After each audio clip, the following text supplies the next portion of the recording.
Hello friends, he is Flying Beast and he is a very popular vlogger. But there used to be another popular vlogger even before 1600 years ago. His name was Fa-Hien. He was a Buddhist Chinese pilgrim and wanted to come to India. His purpose of coming to India was to study Buddhism, visit Buddhist shrines, and collect all the literatures related to Buddhism. And for this purpose, he came to India via Khotan. He started his journey from China in 399 AD, and after completing his journey, he returned back to China in 414 AD, during which he spent almost 10 years in India, out of which 6 years he was living in the area where there was rule of Gupta Empire. And this was the time when Chandragupta II used to rule. So if we talk about those important places which he visited, then these places were Kashgar, Gandhar, Peshawar, Takshila, Mathura, Shravasti, Kapilavastu, Kushinagar, Patliputra, Bodh Gaya and Sarnath. In fact, he spent 3 years in Patliputra. While studying there, he learned Sanskrit and translated many Buddhist texts and literatures. And you can see that he covered only northern India during his journey. He did not go to southern part of India at all. And at last he started his further journey from Tamralipti in Bengal, from where he reached Ceylon, that is Sri Lanka by sea. After that, Andaman and Nicobar Islands, then Java, and finally he reached back to China by sea, and he recorded his entire journey in a travelogue. It is obvious that cameras were not there at that time. That is why he recorded his journey in written form only. In his written accounts, he has mentioned many important details related to the people of India at that time, related to their social life, religious life, and economic conditions. And because he came to India during the Gupta period, that is why we can say that from these accounts we get the details of social life, religious life and economic conditions of the people of India during the Gupta period. Let us first talk about the details of the social life of the Gupta period from the records of Fa-Hien.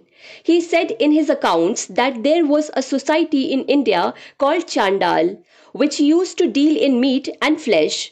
And like the common people, they did not live inside the village, but outside the village. And they were not allowed to intermingle with the rest of the sections of the society. That is why whenever they had to come inside the village or go to a marketplace where common people used to come, then they had to cut down any tree with an axe before entering the town, so that other people can get the information that Chandal is now going to enter inside the town. Actually, common people used to avoid Chandals to such a level that they did not even like to walk on the path on which Chandal is walking. After this, if we talk about religious life during the Gupta period, then Fa-Hien has said in his records that Buddhism was flourishing in the northwestern region of India, while the Gangetic Valley has been called the land of Brahmanism by Fa-Hien, and it has been said that Buddhism in this area was in a state of neglect. Means the condition of Buddhism in the Gangetic Valley was bad during the Gupta period.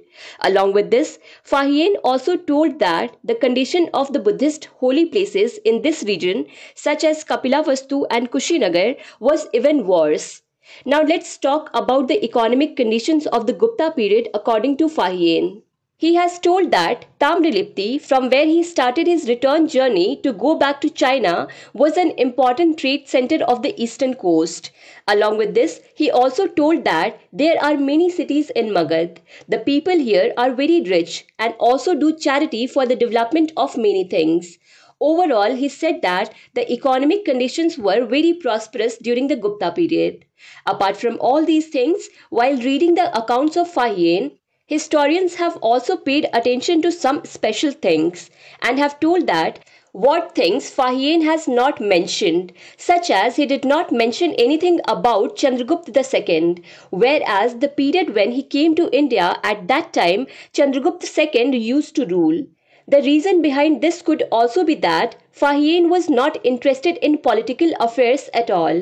His primary interest was in religion, and that is why he was looking at everything from the Buddhist angle. Along with this, he did not mention anything about Nalanda University. So these were the details of Chinese traveler Fa-Hien. To understand Indian history and Indian polity in detail, do follow Bookstawa playlist. Link is given in the description box. Thank you for watching Bookstawa.